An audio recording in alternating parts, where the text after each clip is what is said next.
Video నచ్చినట్లయితే like చేయండి, subscribe చేయండి. సూరి మామ పోలీస్ స్టేషన్లో ఉంటాడు. అప్పుడే జేడీ కేడీ కూడా అక్కడికి ఉండగా కౌశికి అక్కడికి వచ్చి, ప్లీజ్ సూరి గారు, నేను మీతో ఒక్కసారి మాట్లాడాలి, నన్ను మీతో ఒక్కసారి మాట్లాడనివ్వండి అని కౌశికి బతిమిలాడుతూ ఉంటుంది. అప్పుడు సూరి ఓకే అని చెప్తాడు. సరే మాట్లాడండి అని దాత్రి కేదార్ కూడా పక్కకు వెళ్తారు. ఇక కౌశికి సూరి ముందు కుర్చీలో కూర్చొని ఉంటుంది.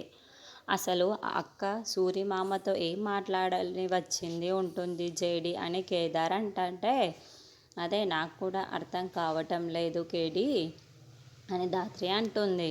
ఇక కౌశికి చాలా పొలైట్గా, సూరి గారు, నేను మిమ్మల్ని బతిమిలాడుతున్నాను, దయచేసి యువరాజ్ని వదిలిపెట్టమని చెప్పండి, యువరాజ్పై ఎటువంటి కేసు లేకుండా వెనక్కి తీసుకోండి అని కౌశికి బతిమిలాడుతూ ఉంటుంది.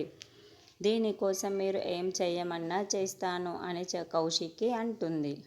చూడండి కౌశికి గారు, యువరాజు మీద కేసు లేకుండా చేయాలి అంటే నా మాట అప్పుడో ఇప్పుడో కాదు, నా మాట ఒక్కటే, కేదార్ని సుధాకర్ తన కన్న కొడుకుగా ఒప్పుకోవాలి.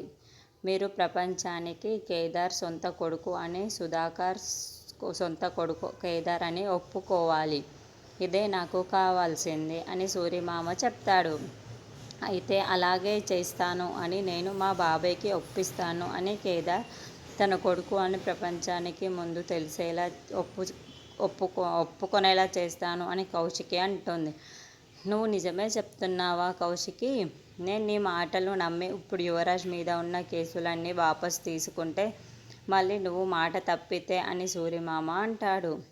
లేదు, ఈ కౌశికి ఒక్కసారి మాట విసిరిందంటే అస్సలు తప్పదు.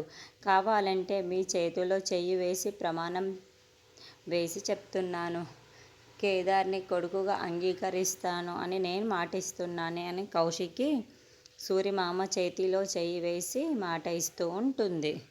దాంతో దాత్రి కేదార్ కూడా చాలా సంతోషిస్తూ ఉంటారు. కౌశికి మాట నిలబెట్టడం కోసమైనా సుధాకర్ కేదార్ని కొడుకుగా అంగీకరిస్తాడా లేదా తర్వాత చూద్దాం.